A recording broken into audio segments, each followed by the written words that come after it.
اس کو غصہ آیا، اس نے جیسے آپ کا فون توڑ دیا، غصہ آیا اس نے اٹھا کے شیشے میں کوئی چیز ماری، شیشہ توڑ دیا، بعد میں اس کا افسوس ہوتا ہے؟ ہمارے جو دماغ ہوتا ہے نا، اس کے 2 میجر حصے ہیں، ویسے تو اس کے 5 خلیے ہوتے ہیں، 5 حصے ہوتے ہیں، 5 دماغ سمجھ لیں، لیکن میں 5 میں نہیں جاؤں گا، وہ بہت ڈیٹیلڈ ہو جائے گا، اس کی آپ کو ضرورت نہیں ہے۔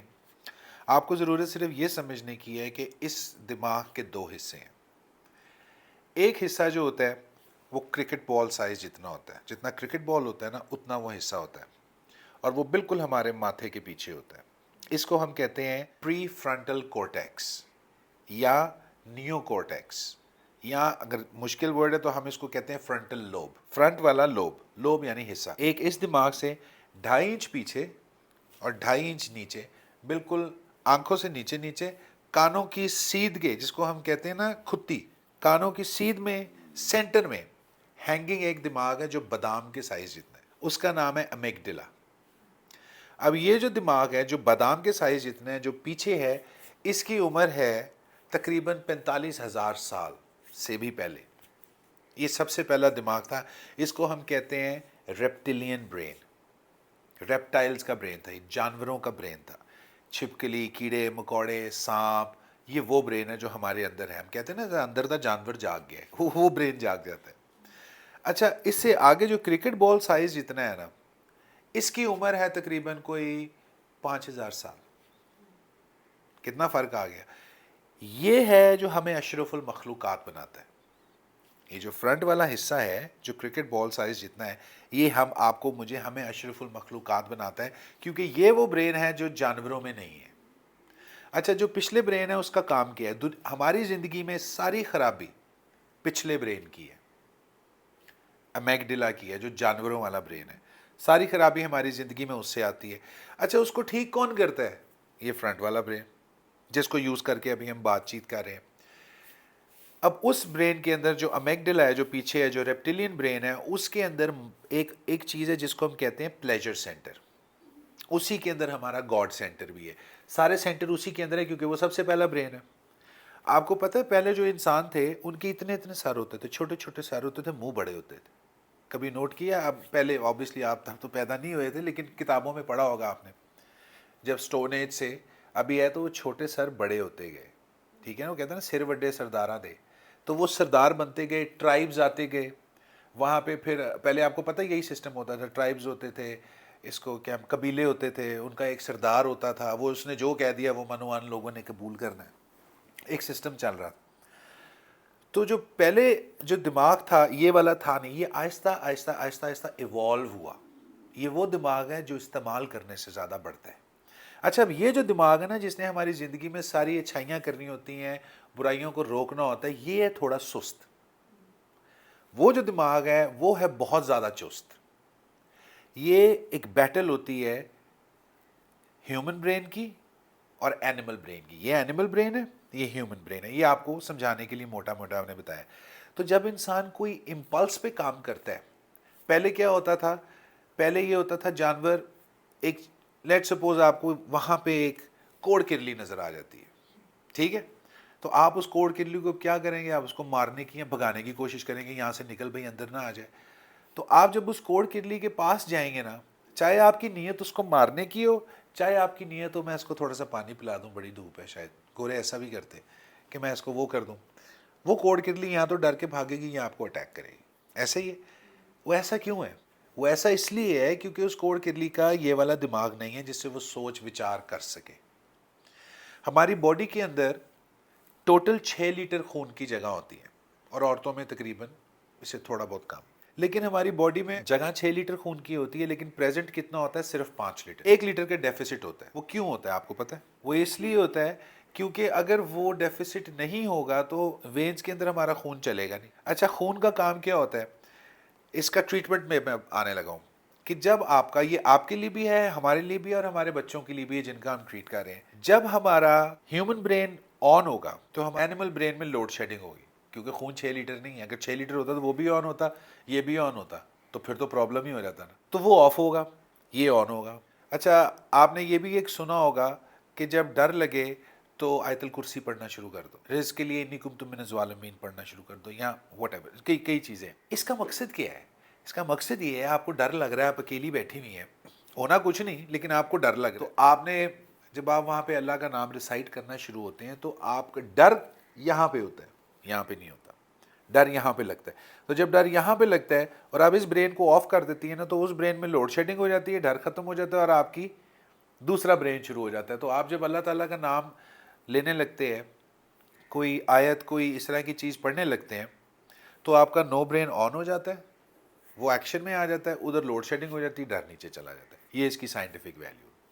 اب بائی پولر ڈس آرڈر کے اندر جو بچوں کو پرابلم آ رہی ہوتی ہے وہ اس برین کو آن کر کے یوز کرنے کی آ رہی ہوتی ہے. وہ چل رہا ہوتا ہے اپنے ریپٹیلین برین پہ. کسی نے کوئی بات کی جھپٹ دیا, کسی نے کوئی بات کی اچھا نہیں لگا چیز اٹھا کے توڑ دی, کسی نے کچھ کہا ایون کہ دو چار کرا بھی نہیں, مکہ کرا دیا, تھپڑ کرا دیا, وٹ ایور, باہر لڑائی جھگڑا کر لیا. اس کو یہ پتہ نہیں ہوتا کہ اس کا کانسیکوینس کیا ہو سکتا ہے. دیکھیں نا, اسی طریقے سے تو ہوتا ہے جتنے لوگ جیل کے اندر اس ٹائم ہیں اور جتنے لوگوں سے قتل ہوا ہے تقریباً سارے کے سارے بائی پولر ہیں, لیکن جیل میں وہ یہ سمجھتے ہی نہیں ہیں.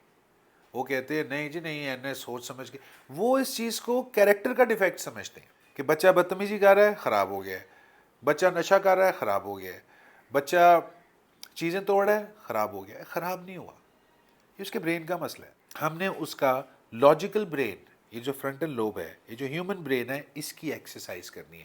جو خرابیاں ہماری زندگی میں اینیمل برین کرتا ہے, ہم لاجیکل برین کی مدد سے اس کو اوور پاور کرتے ہیں. یہ سائز میں بڑا ہے لاجیکل برین, یہ کرکٹ بال جتنا ہے وہ بادام جتنا ہے, اس چھوٹے سے نے وقتہ ڈالا ہوا ہے.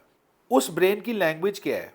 میوزک, منی, فوڈ, فن, یہ اس برین کی لینگویج ہے. اس بیچارے کی کیا ہے؟ حساب کتاب.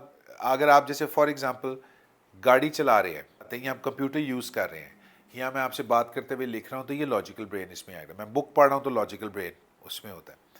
لیکن جب ہماری اینیمل برین میں کوئی خرابی ہوتی ہے تو اس کو اینیمل برین ٹھیک نہیں کر سکتا, اس کو لاجیکل برین ٹھیک کرتا ہے. جب بائی پولر ڈس آرڈر میں چلا جاتا ہے تو اس کا مطلب یہ ہے کہ یہ فالٹ آ گیا. ایک تو خرابی تھوڑی دیر کے لیے ہوتی ہے نا کہ آپ کو غصہ آیا, آپ نے اس کو کنٹرول کر لیا, ایک فالٹ آ گیا. اب وہ جو فالٹ ہے نا, اس کو آدھا ٹھیک کرے گی میڈیسن اور آدھا ٹھیک کرے گا یہ لاجیکل برین کاؤنسلنگ کے ساتھ, کہ ہم ان کو طور طریقے بتاتے ہیں کہ جب آپ کو ایسے ہو رہا ہو تو آپ نے ایسے کرنا ہے, جب آپ کو ایسے ہو رہا ہو تو آپ نے ایسے کرنا ہے, جب آپ کو بہت زیادہ غصہ آتا ہے. اب یہ پیشنٹ کی کاؤنسلنگ ہے, یہ میں آپ کو ویسے آئیڈیا دے دیتا ہوں, لیکن آپ لوگوں میں اس کی کاؤنسلنگ تو ہم اس کو بتاتے ہیں 4 Ds: distance, distortion, distraction, delay, digress. 5.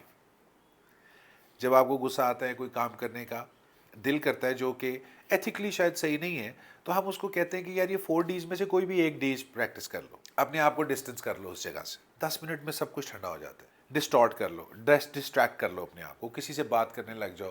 اور فیملی کو بھی ہم یہی آئیڈیاز دیتے ہیں کہ جب پیشنٹ ایسے ہو تو ان 4 Ds کا استعمال کریں. ڈسٹنس کر لیں, ڈسٹارٹ کر دیں اس آئیڈیا کو جس آئیڈیا کے اوپر ہو رہی ہے بات. جیسے آپ نے اس دن کہا نا کہ اس نے کہا ہے کہ امی پڑے میں وہ 7 لاکھ آپ کو کیا ہے وہ مل جائیں گے, حالانکہ آپ نے کچھ ایسی بات نہیں کی تھی, وہ اس کا کانشیس تھا جو پرک کر رہا, ٹھیک ہے, اس کا اندر سے تھا کہ امی دا میں نقصان کرتا ہے, 3 لاکھ دا تے ہو گیا یار اگے نہ ہو جائے, لیکن وہ اپنے آپ سے چڑا ہوا تھا اور اس نے آپ کے ساتھ ایسے بات کر دی. اس وہ آپ سے نہیں چڑا ہوا. ماں سے بچہ کب چڑھتا ہے؟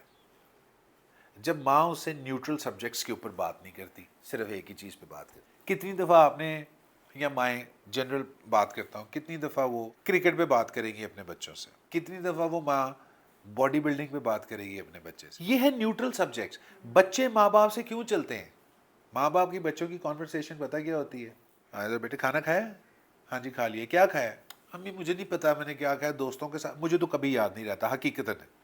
میں نے آج کیا ناشتہ کیا, میں حلفاً آپ کو کہہ سکتا ہوں مجھے یاد نہیں ہے, کیونکہ میرے ذہن میں اور بڑا کچھ چل رہا ہوتا ہے نا. میرے ذہن میں سیشن چل رہے ہوتے ہیں, آپ کا پرابلم, اس کا پرابلم, ادھر میں نے جانا ہے, اس سے اتنے بجے ملنا, اتنے بجے ویڈیو, اتنے بجے ٹی وی.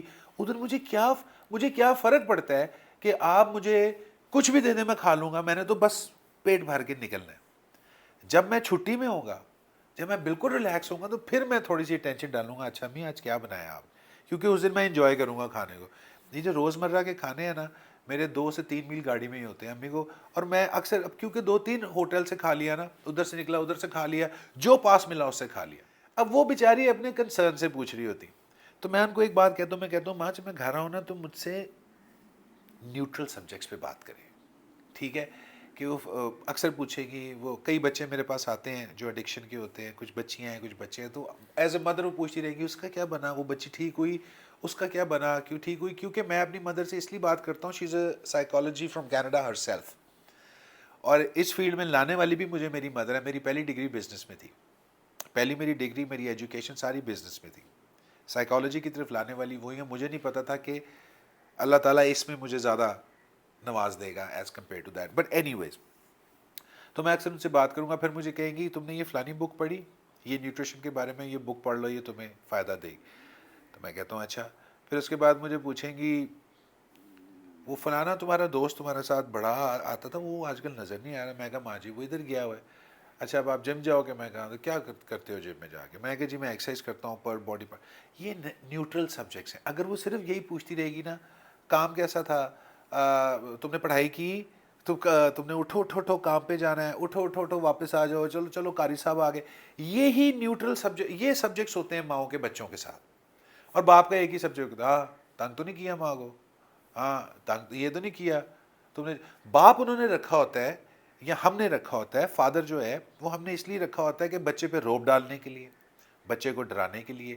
یہاں سے خرابیاں شروع ہو جاتی. وہ باپ سے چھپنے لگ جاتا ہے، ماں سے بدتمیزی کرنے لگ جاتا ہے. باپ کا وہ کچھ کر نہیں سکتا تو اس لیے وہ ڈر جاتا ہے کیونکہ میل فیکٹر ہے، لیکن اس کے دل میں ایک نیگیٹو فیلنگ جو ہے اپنے باپ کے لیے پیدا ہو جاتی. اور جب باپ اس کو مارتا ہے اور ایکسیسولی مارتا ہی جاتا ہے یا ڈانٹتا ہی جاتا ہے تو سمجھ لیں وہ ریلیشن جو ہے نا وہ 15 سے 18 سے 20 سال کی عمر میں جا کے ٹوٹل ختم ہو جائے گا. اب آ جاتے ہیں ماں کی طرف. اب وہ باپ ماں کو کہتا ہے، اور ماں جو پہلے بچے پہ زور ڈال رہی ہوتی ہے وہ باپ کی وجہ سے ڈبل زور ڈالنا شروع کر دیا. تم نے بابا کو یہ کہا، اس کی بات نہیں مانی. استانی نہیں ہے آپ اپنے بچے کی، نہ باپ اپنے بچے کا استاد ہے، وہ اسکول میں ہے. آپ ان کے پیرنٹس ہیں، دوست بھی نہیں ہیں. یہ سب سے بڑی غلطی کرتے ہیں ماں باپ جو دوست بننے کی کوشش کرتے ہیں. جب وہ دوست بننے کی کوشش کرتے ہیں نا تو پھر ایک وقت آتا ہے کہ بچہ ماں کو کہتا ہے ذرا ماچس پھڑانا، میں سگریٹ پینا ہے. کیونکہ دوستوں میں تو یہی چلتا ہے. دوست کو آپ کہیں گے یار میرا جھگڑا چلا ذرا لڑنے چلیں، وہ اٹھ کے چلا جائے گا آپ کے ساتھ بغیر پوچھے کہ یار غلطی تیری تھی یا اس کی تھی. وہ تو دوست ہے. دوستی بھی ہم کہتے ہیں کہ جو پیرنٹس ہیں they should be friendly parents but not friends to the children. Friendly parent کا مطلب کیا ہے؟ آپ کے بچے نے بڑا سے بڑا نقصان کر دیا ہے یا کوئی غلط کام کر دیا ہے تو آپ اس کے ساتھ بیٹھیں اور رائٹ کائنڈ آف کمیونیکیشن کریں.